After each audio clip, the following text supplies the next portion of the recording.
Hi hello friends, ಎಲ್ಲರಿಗೂ welcome to Sushma village girl. ಇವತ್ತು ನಾನು ತುಂಬ ದಿನಗಳ ನಂತರ ವ್ಲಾಗ್ನ ಸ್ಟಾರ್ಟ್ ಮಾಡ್ತಾ ಇದ್ದೀನಿ. ಒಂದು ರೆಸಿಪಿ ಮೂಲಕ ವ್ಲಾಗ್ನ ಸ್ಟಾರ್ಟ್ ಮಾಡೋಣ ಅಂತ ಅಂದ್ಕೊಂಡಿದ್ದೀನಿ. ಆ್ಯಂಡ್ ಕೆಲವೊಂದಿಷ್ಟು ರೀಸನ್ಸಿಂದ ನಾನು ವ್ಲಾಗ್ನ ಮಾಡೋದಕ್ಕೆ ಆಗಿರಲಿಲ್ಲ. ಸೊ ಅದಕ್ಕೋಸ್ಕರ ಮೊದಲನೇದಾಗಿ ಎಲ್ಲರಿಗೂ ಸಾರಿ ಕೇಳ್ತಾ ಇವತ್ತಿನ ವ್ಲಾಗ್ನ ಸ್ಟಾರ್ಟ್ ಮಾಡ್ತಾ ಹೋಗೋಣ.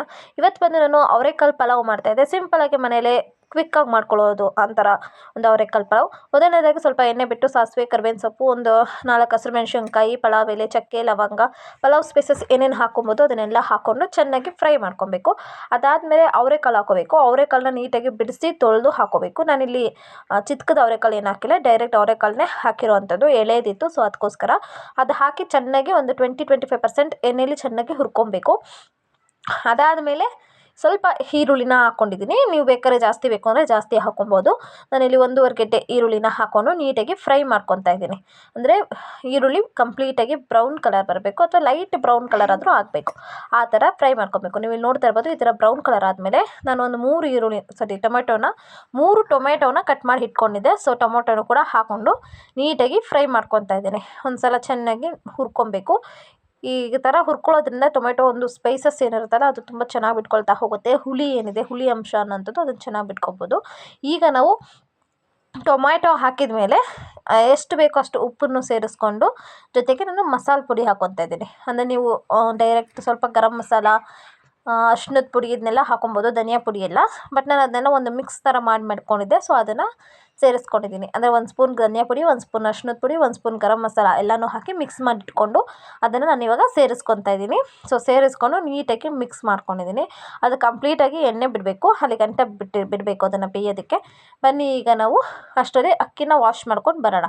ನಾನಿಲ್ಲಿ ಅಕ್ಕಿ ಒಂದು 2-3 ಪಾವು ಅಷ್ಟು ಅಕ್ಕಿ ತೊಗೊಂಡಿದ್ದೀನಿ. ಸೊ ಅದನ್ನು ನೀಟಾಗಿ ಒಂದು 2 ಸಲ ವಾಶ್ ಮಾಡ್ಕೊತಾ ಇದ್ದೀನಿ. ಸೊ ಅಕ್ಕಿನ ನೀಟಾಗಿ ವಾಶ್ ಮಾಡ್ಕೊಂಡ್ಮೇಲೆ ಈ ಕಡೆ ಬಂದು ನೋಡಿದ್ರೆ ಎಣ್ಣೆ ನೀಟಾಗಿ ಬಿಟ್ಕೊಂಡಿತ್ತು. ಟೊಮೊಟೊನೆಲ್ಲ ನೀಟಾಗಿ ಸ್ಮ್ಯಾಶಸ್ ಆಗಿತ್ತು. ಸೊ ತುಂಬ ಚೆನ್ನಾಗಿ ಟೊಮೆಟೊನೆಲ್ಲ ಬೆಂದಿತ್ತು. ಸೊ ಈಗ ಅದನ್ನು ನೀಟಾಗಿ ಮಿಕ್ಸ್ ಮಾಡ್ಕೊತಾ ಇದ್ದೀನಿ.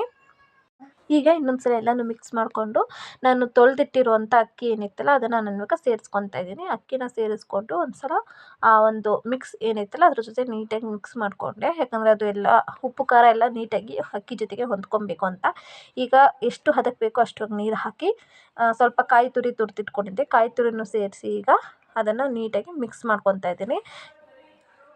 ಈ ಥರ ಚೆನ್ನಾಗಿ ಮಿಕ್ಸ್ ಮಾಡಬೇಕಾಗತ್ತೆ. ಯಾಕಂದರೆ ನಾವು ಹಾಕಿರೋ ಉಪ್ಪು ಖಾರ ಎಲ್ಲನೂ ಕೂಡ ಎಲ್ಲದರ ಜೊತೆಗೆ, ಅಂದರೆ ಅನ್ನದ ಜೊತೆಗೆ, ಪ್ರತಿಯೊಂದ್ರ ಜೊತೆಗೂ, ಅಕ್ಕಿ ಜೊತೆಗೆ ಎಲ್ಲದ್ರ ಜೊತೆಗೂ ಹೊಂದಿಕೆ ಆಗಬೇಕಲ್ವ. ಸೊ ಅದಕ್ಕೋಸ್ಕರ ಈ ಥರ ಮಿಕ್ಸ್ ಮಾಡಿದ ನಂತರ ಈಗ ಕುಕ್ಕರ್ ಮುಚ್ಚಿ ವಿಜಿಲ್ ಹಾಕ್ಸೋದಕ್ಕೆ ಬಿಟ್ಟಿದ್ದೀನಿ.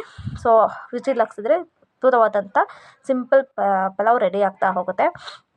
ಆ್ಯಂಡ್ ಸಂಜೆ ಪೂಜೆ ಎಲ್ಲ ಸ್ವಲ್ಪ ಪೂಜೆ ಎಲ್ಲ ಮಾಡಬೇಕಿತ್ತು, ಮಾಡಿ ನನ್ನ ಮಗಳು ಕೂಡ ಹಾಲು ಕಾಯಿಸ್ಕೊಡ್ತಾ ಇದ್ದೀನಿ. ಅಂಗನವಾಡಿ ಬಿಟ್ಟು ಹೋಗ್ತಾ ಇದ್ದೀನಿ ಫ್ರೆಂಡ್ಸ್. ಇಂಟು ಅಂಗನವಾಡಿ ಎಲ್ಲೂ ಇಲ್ಲ, ಇಲ್ಲೇ ಪಕ್ಕದ ಬಿಲ್ಡಿಂಗ್ ಕಳಿಸ್ಬಿಟ್ಟು ಬರ್ತೀನಿ.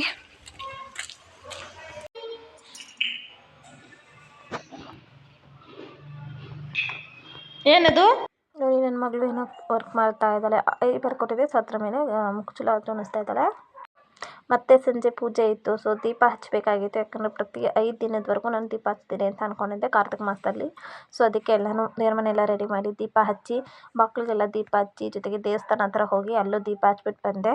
ಸೊ ಇಷ್ಟು ನನ್ನ ಒಂದು ಕೆಲಸ ಇವತ್ತಿಗೆ ಮುಗೀತು. ಆ್ಯಂಡ್ ಸಂಜೆ ಕಾಫಿ ಕಾಯಿಸ್ತಾ ಇದ್ದೆ. ಸೊ ತುಂಬ ದಿನಗಳ ನಂತರ ನಿಮ್ಮಗಳ ಜೊತೆ ನನ್ನ ಒಂದು ಇಷ್ಟು ಮಾತುಗಳನ್ನ ಹೇಳ್ಕೊತಾ ಇದ್ದೀನಿ. ಇನ್ಮೇಲಿಂದ ಡೈಲಿ ಅಪ್ಡೇಟ್ಸ್ನ ಕೊಡಬೇಕು ಅಂದ್ಕೊಂಡಿದ್ದೀನಿ. ಆ್ಯಂಡ್ ಲಾಂಗ್ ವೀಡಿಯೋದಲ್ಲಿ ಆಗಿಲ್ಲ ಅಂದರೂ ಅಟ್ಲೀಸ್ಟ್ ಶಾರ್ಟ್ ವೀಡಿಯೋದಲ್ಲಾದ್ರೂ ಇನ್ಮೇಲಿಂದ ನನ್ನ ಒಂದು ಡೈಲಿ ರೊಟೀನ್ ಅಥವಾ ನನ್ನ ಮನೆಯ ಏನೇನು ವರ್ಕ್ ಇದೆ ಅದನ್ನೆಲ್ಲ ನಿಮ್ಗಳಿಗೆ ತಿಳಿಸ್ಕೊಡ್ಬೇಕು ಅಂತ ಅಂದ್ಕೊಂಡಿದ್ದೀನಿ.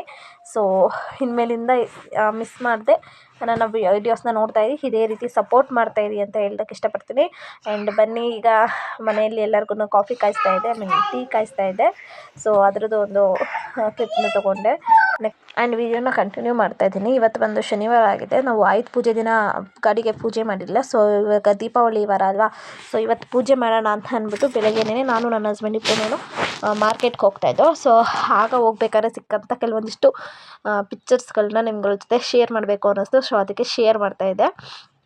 ಬೆಳಗಿನ ಜಾವ ಈ ಥರ ವೆಹಿಕಲಲ್ಲಿ ಹೋಗ್ಬೇಕಾದ್ರೆ ಒಂದು ವಾತಾವರಣ ಕಾಣಿಸುತ್ತಲ್ಲ, ಎಷ್ಟು ನೆಮ್ಮದಿಯಾದ ವಾತಾವರಣ ಅಲ್ವಾ, ಎಷ್ಟು ಸುಂದರವಾಗಿ ಕಾಣ್ತಾ ಇರುತ್ತೆ. ಸಣ್ಣದಾದಂಥ ಬಿಸಿಲಿರ್ಬೋದು, ಪ್ರತಿಯೊಂದು ಕೂಡ ತುಂಬ ಅಂದರೆ ತುಂಬ ಚೆನ್ನಾಗಿತ್ತು. ಸೊ ಅದನ್ನು ಕೆಲವೊಂದಿಷ್ಟು ವೀಡಿಯೋಸ್ನ ಮಾಡ್ಕೊಂಡಿದ್ದೆ, ನಾನು ನಿಮ್ಮ ಜೊತೆ ಶೇರ್ ಮಾಡಬೇಕು, ಅದರ ಒಂದು ಕ್ಲಿಪ್ಸ್ನ ನಿಮ್ಮ ಜೊತೆ ಹೇಳ್ಕೊಳ್ಬೇಕು ಅಂತ. ಸೊ ಅದಕ್ಕೋಸ್ಕರ ಆ ಥರದ್ದು ಕೆಲವೊಂದಿಷ್ಟು ಕ್ಲಿಪ್ಸ್ಗಳನ್ನ ನಿಮ್ಮ ಜೊತೆ ಶೇರ್ ಮಾಡಿದ್ದೀನಿ.